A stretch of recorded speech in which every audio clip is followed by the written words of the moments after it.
Allah hujankan ke dalam hati kita ini iman dan Islam, dan itu harus kita syukuri. Jika bersyukur, Allah beri kekuatan, kesehatan sehingga kita berkumpul dan kita laksanakan sholat Jumat di depan gedung Dewan Perwakilan Rakyat ini. Hadirin sedang Jumat yang dimuliakan Allah Subhanahu wa Ta'ala. Hola netizen yang tercinta, masa aksi dukung hak angket kecurangan pemilu menggelar sholat Jumat di depan kompleks gedung DPR MPR Jakarta pada Jumat 1 Maret 2024. Masa aksi yang berjumlah sekitar puluhan orang terduduk tepat di depan gerbang utama kompleks parlemen. Mereka duduk mendengarkan khutbah Jumat yang tengah berlangsung. Mayoritas diantaranya mengenakan pakaian bernuansa putih. Sementara di bagian dalam kompleks parlemen, pengamanan dari aparat kepolisian telah siaga. Sejumlah aparat kepolisian bersiaga di bagian dalam. Selain itu, terparkir 2 unit mobil rantis di bagian dalam dan 1 unit lagi di bagian luar dekat saf sholat Jumat. Dijadwalkan pada hari itu digelar demonstrasi di depan gedung MPR DPR dengan tema Aksi Rakyat Semesta Geruduk DPR RI. Aksi tersebut membawa 3 tuntutan utama yang mereka sebut sebagai tritura, yakni turunkan harga sembako, dukung hak angket, dan makzulkan Presiden Jokowi. Nah, gimana nih menurut netizen yang terhormat? Silahkan berkomentar ya. Dan orang-orang yang beriman itu dia selalu mementingkan segala urusan agama, bukan untuk urusan dunia, apalagi hanya untuk urusan politik. Kalau memang mau demo, kalau memang merasa orang beriman, seharusnya hari Jumat itu Jumatan dulu, Pak, ya di masjid. Banyak kok ini di Jakarta kok, bukan itu di medan perang gitu kan. Jadi ya sholatlah di masjid yang tempatnya bersih, bisa berwudu. Ya ngapain harus sholat di depan DPR, lebih mengutamakan untuk urusan demo, tahan nggak berwudu, mungkin cuma tayamuman gitu kan. Sementara kalau kita masih ada air, masih ada tempat yang lebih bagus untuk ibadah, kenapa kita harus memilih tempat-tempat yang kesannya kayak urgent banget begitu loh. Ayo dong Pak, makanya agama juga harus diimbangi dengan ilmu ya, dengan hati, dengan logika, jangan cuma dengan nafsu doang. Nah, nanti keblinger loh jadinya ya. Assalamualaikum warahmatullahi wabarakatuh. Saudaraku sebangsa dan setanah air, dan seiman dan seagama, Jumatan itu ya di masjid. Karena Indonesia ini mayoritas itu Islam itu yang terbesar. Jadi masjid megah-megah itu banyak. Di sekeliling kalian itu banyak masjid. Jangan Jumatan di pinggir jalan, di depan gedung DPR. Kayak kemarin loh, di dalam masjid. Walaupun kampanye itu di dalam masjid, masa Jumatan aja di pinggir jalan, kan nggak baik. Itu bagi saya, tapi bagi Anda nggak tahu, karena saya bukan anak abah. Yakin bisa menumbangkan ke pemerintahan Bapak Jokowi, pantang pulang sebelum Jokowi tumbang? Yakin? Saya yakinkan juga ya, bahwa saya yakin lebih banyak rakyat Indonesia yang mencintai Bapak Jokowi dan kepemerintahannya dibanding seperti yang berdemo-berdemo seperti ini adalah bagian dari sampah yang tidak berguna bagi nusa dan bangsa, hanya bisa menciptakan ketidakdamaian Republik Indonesia ini, hanya membuat kerusuhan di Republik Indonesia ini, dan tidak usah teriak-teriak untuk menumbangkan kepemerintahan Bapak Jokowi karena masa jabatan beliau juga pun akan berakhir di 20 Oktober nanti. Aduh, tangkap saja yang bikin rusuh Republik Indonesia ini. Wih, para anjing-anjing gila dari Yaman akhirnya sadar juga kalau di negara ini mereka tidak dibutuhkan. Mau mengancam keluar dari negara ini. Silahkan. Kalau tidak tahu jalannya, bertanya dong. Nanti kita tunjukin jalannya, jalan keluarnya di mana, ya. Tapi jangan mengancam loh. Kalau tidak ditepati, ya, hati-hati di jalan. Bye. Aman negara kalau anjing-anjing penggonggong ini tidak ada. Ya, kalau pecundang-pecundang ini keluar dari negara, pasti negara ini aman, tentram, sentosa. Usir semua.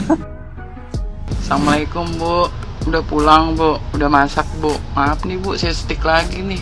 Tuh punya siapa nih, gak tau nih. Gue stick aja ya Bu, konsepnya gak kayak gitu Bu demo Bu. Bawaslu kan badan pengawasan pemilu Bu. Ibu kalau mau demo masalah harga naik, mau demo masalah itu, kan ibu punya anggota dewannya Bu, DPR Bu. Lah ibu harusnya demonya ke DPR Bu, bukan ke Bawaslu. Gak ada hubungannya sama beras naik. Enggak kok. Sebenarnya yang ngarahin demonya itu lu mau gimana? Sekarang ya, ini gue dari emak-emak penjual cilok S3 nih, SD SMP selesai nih ya. Lu kemarin bilang ke KPU, udah nih demonya nih ya, ada kecurangan. Udah dikorek-korek gitu buktinya udah kagak ada. Nah lu udah kekurangan bahan nih, sekarang lu apa lagi bahannya buat demo?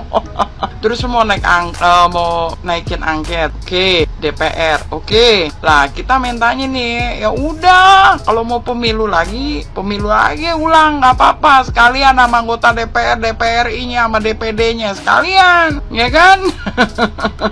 Tapi kan permintaannya kan dana pemilu dari mana nih? Jangan lagi anggaran rumah tangga Bu, jangan lagi pakai anggaran pemerintah, udah pusing. Itu dananya nggak kaleng-kaleng tuh, beli cendol bos, seluruh Indonesia kita bisa berenang cendol. Jadi anggarannya minta dibagi 3. Nah lu ada nggak dananya? Kan tuh dananya tetean. Jadi gini, kalau mau naik pakai angket, nah kalau angkot mah jalan Bu, ini angket Ibu. Kalau angket ke DPD, DPR, dia lagi ketar-ketir Bu. Kalau undang-undang nih, ya kan, undang-undang nih, diresmikan nih, disita nih. Mereka tuh sebenarnya pada ketar-ketir Bu, pengen lagi nyelamatin Bu. Kan dia dari barisan-barisan itu. Bu, maaf nih ya, yang tahu gue nih ya, kemarin gue ikut nih ya, ikut jadi tim sukses ini, tim sukses ini, tim sukses. Semua partai itu gue coba. Sebenarnya kekalahannya itu dari koalisi lo sendiri. Dia itu fokus. Pokoknya saya nggak mau tahu Anda pokoknya DPRD pilih saya, DPRI pilih saya, ini pilih saya, ini pilih saya. Presidennya terserah. Lo tau nggak Bu yang konsisten? Gue ikut. Yang nggak ada serangan pajarnya, lo tau nggak? DPRI yang gue pegang tuh keren, nggak ada serangan pajar. Gue cuma bikin acara senam bareng-bareng pemulung. Terus ada door prize-nya juga perang properti rumah tangga, kayak ember, kayak tiker. Nggak ada yang menarik kayak dapat handphone, dapat kipas, nggak ada Bu. Tapi yang mereka yang pakai serangan pajar, mereka itu fokusnya apa? Pokoknya gue nggak peduli, gue ikut tuh briefingnya tuh sampai pagi, malah gue tuh ke Mako markas komando. Dia fokus menyelamatkan suaranya, ternyata jeblok suaranya, nggak kepilih juga. Gue tahu, makanya yang mau caleg-caleg itu berani berhutang, karena kalau dia terpilih SK-nya bisa jadi anggunan buat ke bank, 3M dapat pinjaman, bisa ketutup deh tuh yang pinjem, ya kan? Kalau nggak kepilih ya lu ke rumah Purnomo sana. Diuji kewarasannya. Jadi kayak gitu Bu. Ada yang beberapa, kadang kasihan gue sama si Merah, koalisinya biangkerok semua. Calegnya itu pokoknya pilih ini ya, ini. Nah, si Merah itu tuh yang fokus tuh, yang promoin harus pilih presidennya, pilih Andi. Anda tuh kurang cerdik memilih koalisi, makanya harus di riset, pakai data riset tuh. Ke lapangan lah, partai-partai mana yang dicintai sama masyarakat. Partai-partai mana yang dianggap sampah. Harus ada tim riset lah. Nih salah satunya nih, pemburu data. Makanya kita tuh tim riset itu kalau nyebut kantor kita tuh ratusan. Kita tuh orangnya nggak mau terikat, kita tuh freelance. Lu butuh tenaga gue udah gitu, selesai gitu kan. Kalau misalkan nih yang orang riset nih, ayo komen. Kita nggak pernah tuh nyebut kantor kita. Kita sampai di kantor riset BUMN kita pernah, kantor riset internasional kita pernah. Paling gini, kampus mana? Karena setiap kita dapat job dari kantor itu kita sebut kampus. Kitanya belajar materi apa lagi nih, riset apa lagi nih. Semua riset tuh, aduh, sampai mobil mewah juga kita riset. Sampai kendaraan-kendaraan. Lu ya, kalau orang riset tuh enaknya gini, kayak produk apa yang belum keluar kita udah nyobain, kendaraan apa yang belum keluar kita udah tahu. Gue jadi mau gimana ya ngomongnya ya. Nih besok apaan lagi nih ke Bawaslu? Sekarang beras, apalagi listrik, apalagi nggak matching deh.